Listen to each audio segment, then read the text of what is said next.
I speak to you today with feelings of profound sorrow. Throughout her life, Her Majesty the Queen, my beloved mother, was an inspiration, an example to me and to all my family. The palace gates closed behind him, not with the sound of triumph, but with the echo of surrender. For decades, the world watched him wait. Then, in a moment no one expected, he walked away from the very thing he'd spent his entire life preparing for. The throne wasn't taken from him by scandal or force. He simply let it go. But why? Behind those ancient walls, a storm had been brewing. Family confrontations that shook the foundation of the monarchy, health battles fought in silence, and the memory of Diana, still alive in the hearts of millions, casting a shadow no crown could ever escape. This isn't just a story about a king stepping down. It's about a man who realized that sometimes holding on causes more damage than letting go. Stay with us as we uncover the raw, emotional truth behind the abdication that changed royal history forever. The announcement that shook the world. Tuesday morning began like any other across the United Kingdom. People rushed to work, checked their phones, grabbed their coffee. Then, at precisely 10:07 a.m., everything stopped. Buckingham Palace released a statement just 73 words long, but those words carried the weight of an earthquake. Statement issued by Buckingham Palace. Well, it is a 60-word statement. The palace is known for, is the master of the one-line letter, or sometimes the one-line release in cases. This is extremely short. His Majesty, King Charles III, has informed the Privy Council of his intention to abdicate the throne, effective immediately. Silence fell like a curtain across the nation. News anchors stumbled mid-sentence, visibly shaken. Social media platforms buckled under the surge of traffic. In London, church bells rang out, not in celebration, but in utter confusion. Pilots on British Airways flights made mid-air announcements.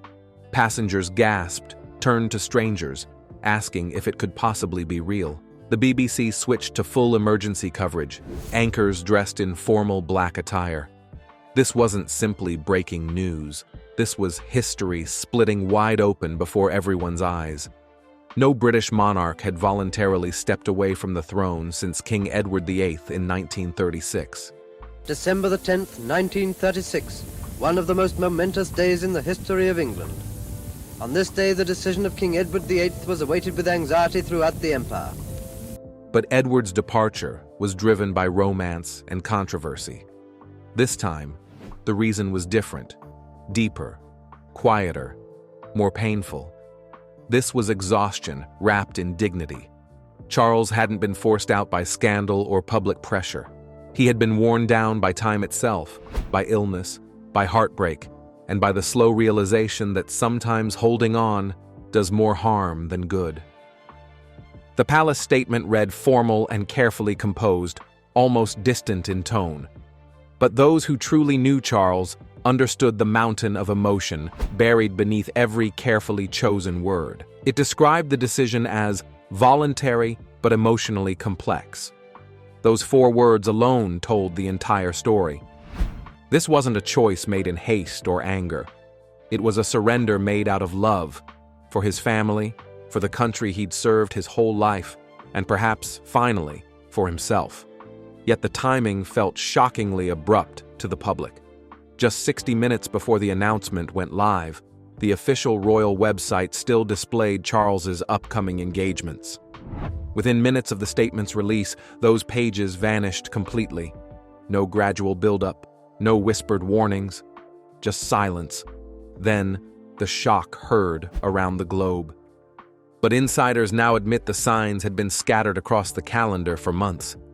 Cancelled public appearances blamed on routine health checks. Vague medical updates that raised more questions than they answered.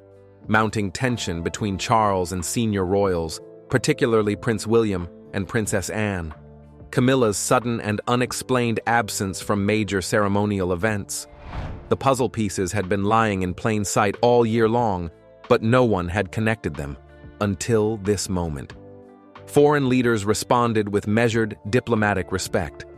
The White House released a statement praising his years of dedicated service. But within Britain itself, the reaction was far messier, far more human. Some people openly wept. Others exhaled in visible relief. Many gathered outside Buckingham Palace, standing in stunned silence, clutching flowers they no longer knew who to offer them to. One question echoed louder than any official statement. What finally broke him? The answer wasn't simple. It was layered and complex, woven from threads of declining health, deep personal heartbreak, the burden of legacy, and a truth Charles had spent his entire life trying to avoid. He was never meant to be king for decades. He was meant to be the bridge. And bridges, no matter how strong, are built to be crossed, not lived on forever. The man beneath the crown. What the public saw on their screens was a king in formal robes and ceremonial duty. What the palace knew was a man slowly collapsing under invisible weight. Sources close to Charles revealed that his abdication wasn't a sudden decision. It was the final crack in a foundation that had been weakening silently for years.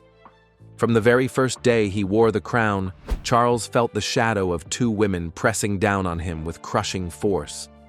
His mother, Queen Elizabeth II, a living symbol of unshakable strength and unwavering duty, and Diana, a symbol of unfinished love, unhealed wounds, and a public adoration he could never match.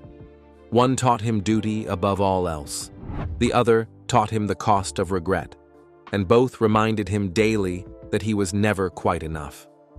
Health issues had returned quietly, creeping back into his life like unwelcome ghosts. Fatigue that refused to lift, no matter how much rest he tried to take. Chest pains that doctors labeled as stress-related, but felt far more serious to those around him. The King's motorcade was spotted leaving Clarence House. He's heading out of London for the weekend. The palace says the King's side effects prompted doctors to bring him in for observation, and he had to cancel some events as a precaution. Emotional swings that left him withdrawn, distant, unreachable. Royal physicians urged him repeatedly to slow down, to step back, to take care of himself. But Charles refused every time. He had waited too long, sacrificed too much to stop now, or so he believed with stubborn determination. But it wasn't just his physical body that was failing him. It was his heart, breaking piece by piece. Prince Harry's public attacks, interviews broadcast worldwide, memoirs that topped bestseller lists, accusations that cut deep, wounded Charles far more than any headline could capture. Harry's words about feeling abandoned, about being treated as an afterthought, haunted his father relentlessly. Palace aides reported finding Charles reading old letters from Harry late into the night, sitting alone afterward in the palace chapel, saying nothing to anyone, simply staring into the distance. He felt like a father who had failed at the most important job of his life, and no crown could ever fix that. Then there was Camilla, who stood beside him through it all. She remained loyal, devoted, steadfast, but her public image had crumbled like ancient stone. Criticism grew louder with each passing month. Petitions demanding her removal from ceremonial roles circulated online, gathering hundreds of thousands of signatures. Charles felt responsible for every attack, every cruel headline. One family friend later confided, he felt like a man being pulled in every possible direction and failing everyone, including himself. But perhaps the deepest wound came from a quieter place. William and Catherine had gradually, naturally become the true face of the monarchy. Their warmth felt genuine, their relatability connected with people across generations. Their ability to make the crown feel human again, it all cast a shadow Charles couldn't escape no matter how hard he tried. He wasn't being replaced by force. He was being replaced by preference, by the quiet, collective choice of millions. The public had already made their decision. They were simply waiting for someone to make it official. In one private conversation with a close aide, Charles admitted something that shattered everyone who heard it. I waited my whole life to become king, and now that I finally am, I feel completely invisible. That single sentence carried the unbearable weight of an entire lifetime. A man raised from birth for one singular purpose, educated relentlessly for one specific role, shaped and molded by one inevitable destiny, now fully realizing he was always meant to be temporary, not a ruler for the ages, just a placeholder between eras. And so, after decades of patient waiting and barely 2 years of reigning, Charles made the hardest decision of his entire life. Not because he was weak or broken, but because he finally saw the truth that had been staring at him all along. The monarchy would not survive if it remained stuck forever in the past, clinging to old wounds and faded glories. And he represented that past. So he chose to step aside, not in defeat, but in painful, honest clarity. The conversation that changed everything. It happened behind closed doors at Clarence House. No aides present, no witnesses taking notes, just a father and his son sitting across from each other in the Blue Room, the same room where Charles once outlined his vision for a modern monarchy. Now that vision was unraveling thread by thread, and William wasn't there to be polite. The air felt thick with tension from the very start. William, usually so calm and measured, had reached his absolute limit. He opened the conversation with a line that cut straight through every pretense. "The public has already chosen, Dad. They just haven't been asked yet." Charles sighed deeply, rubbed his temples, and asked if this was simply about poll numbers. But William shook his head firmly. "This isn't about statistics, it's about trust. About what people actually see when they look at us, and what they don't believe anymore." The conversation grew heavier with each passing minute. William spoke bluntly about the growing disconnect between the crown and the people, about Charles's increasingly strained public appearances, about Camilla's rapidly fading support, about Commonwealth nations quietly questioning the direction of the monarchy itself. But the moment that truly shifted everything was when Diana's name entered the room. William's voice softened just slightly, but his words carried even more weight. "Mum warned us this would happen. She knew the crown could be used to hide pain instead of heal it. And that's exactly what it's become." Charles stood up abruptly. His hands trembled noticeably. His voice cracked with emotion he could no longer contain. Maybe this crown was never truly mine to begin with. That single line, spoken not in anger but in profound grief, became the emotional breaking point that changed everything. It was the exact moment Charles stopped fighting against what he had known deep down for years. William softened too, his expression shifting from confrontation to compassion. He hadn't come to wound his father. He had come to free him from a burden that was killing him slowly. "I'm ready to lead," William said quietly but firmly. "But the people won't accept this transition unless you're the one who chooses to step aside with dignity." Charles sat back down slowly, heavily. For several long minutes, he said absolutely nothing. The silence stretched between them, heavy with history and heartbreak. When he finally spoke again, his voice was barely audible. "I truly thought I'd have more time than this." The confrontation didn't end in shouting or tears. It ended in quiet understanding between a father and son who both loved the institution they served, even as it had cost them both so much. That very night, Charles sat alone in his study and wrote 2 separate letters, one addressed to the Prime Minister, another to the Privy Council, formally informing them of his intention to abdicate. He also penned a deeply personal note to William that simply read, "Lead well, my son. Make it mean something real." And with that brief exchange of words on paper, the handover process began. Not with grand fanfare or public ceremony, but with a son finally doing what his father could no longer bear to do alone. The final goodbye. The Blue Drawing Room at Buckingham Palace had witnessed countless royal gatherings throughout its long history. Ceremonies of state, celebrations of victory, moments of national grief. But it had never witnessed anything quite like this. This time, there were no cameras positioned to capture every angle, no press pool scribbling in notebooks, no palace choreographers carefully staging each movement. Just King Charles, standing alone near the fireplace in front of the staff members who had served him faithfully for decades. And for the very first time in his meticulously scripted life, he had absolutely no prepared script to follow. Dozens of staff members had been summoned to the room with almost no explanation given beforehand. Most expected a routine briefing about his health, or perhaps a formal introduction to Prince William's expanded responsibilities. What they received instead was a goodbye none of them would ever forget. Witnesses who were present that day say Charles stood near the marble fireplace, his hands visibly trembling as he carefully set aside his prepared notes. He looked slowly around the room, making eye contact with faces he'd known for years, and then he said in a voice already breaking, "I honestly don't know how to start this, because I never thought I would have to say these words." From the very first syllable, his voice cracked with emotion he could no longer hide. He wasn't performing the role of king in that moment. He was simply a man, vulnerable, exhausted, heartbroken, letting go of everything he'd ever known. He spoke about his mother with deep reverence, how she never once wavered in her sense of duty across 7 decades of service, how she led the nation with quiet dignity and unbreakable steel that he had always admired but never quite managed to replicate.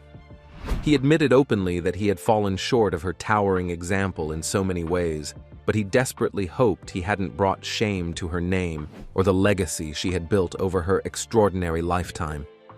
He spoke of William with unmistakable pride and profound emotion, his voice growing thick with feeling as he called his eldest son the true guardian of the modern monarchy, the steady leader this ancient institution genuinely needed if it was going to survive in a rapidly changing world. But the moment that brought absolute silence to that crowded room, true, heavy, tearful silence that seemed to fill every corner, came when he finally spoke directly about Diana. "I once said publicly that I wished people would simply forget about her and move on. I was wrong, so deeply wrong about that. Thank God the world didn't listen to me.